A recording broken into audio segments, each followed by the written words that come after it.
1925 की घटना अमेरिका राज्य केंटुकी की है, जिसकी दर्दनाक तरह मौत हो गई। फ्लायड कॉलिंस नामक व्यक्ति ने सेड केव नामक एक गुफा की खोज किया।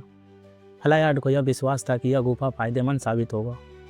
वह इसे विकसित करने की संभावना की तलाशने के लिए नियमित रूप से खोज कर रहा था। जनवरी 1925 में वह अकेले ही गुफा के अंदर गया। गुफा के जटिल और संकरा रास्ते की गहराई में जाकर रास्ता की खोज कर रहा था। लगभग आधे दिन तक खोज करने के बाद उसको एहसास हुआ कि तेल का दीपक खत्म होने वाला है। यह उसे गुफा से बाहर निकलने का संकेत देता था। जैसे ही वह बाहर निकलने के लिए मुड़ा, गलती से दीपक जमीन पर गिर गया। गुफा में अंधेरा छा गया, लेकिन फ्लायड घबराया नहीं। वह पहले भी गुफा का ऐसा स्थिति सामना किया था। उसने रास्ता अपने दिमाग में याद रखा था।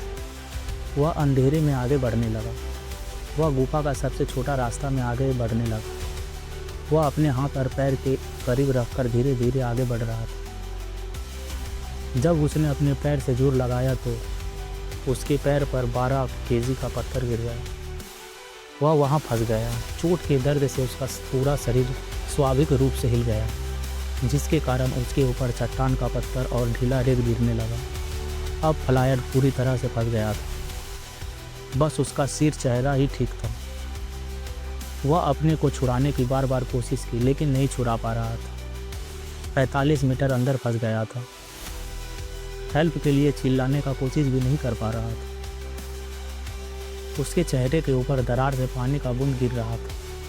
ज़्यादा देर पानी गिरने के कारण सांस लेने में भी दिक्कत होने लगी थी।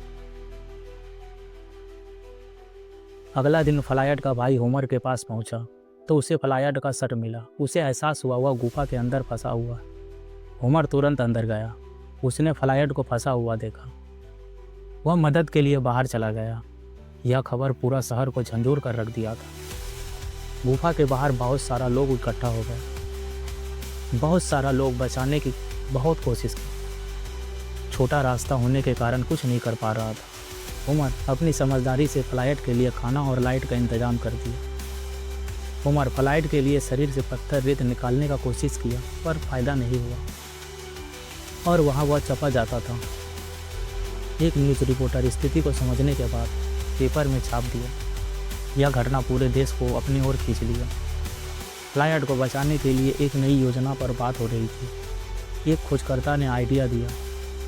गुफा के ऊपर से एक सुरंग खोजकर फ्लायड तक पहुंचा जा सकता है, लेकिन इस काम में बहुत समय लग सकता था। गुफा के अंदर का काम करने के हलचल का कारण मिट्टी और रेत कमज़ोर हो गया। 7 फरवरी को अचानक गुफा का हिस्सा ढह गया। फ्लायड का संपर्क दुनिया से छूट गया। 16 फरवरी तक शाफ्ट खोदने का काम पूरा हुआ। अनुमान यह है कि ठंड और भूख के कारण 13 फरवरी तक फ्लायड की मौत हो गई। 1979 में फ्लायड कॉलिंस के शरीर को लेक नाम गुफा चर्च कब्रिस्तान में सम्मानपूर्वक दफनाया गया।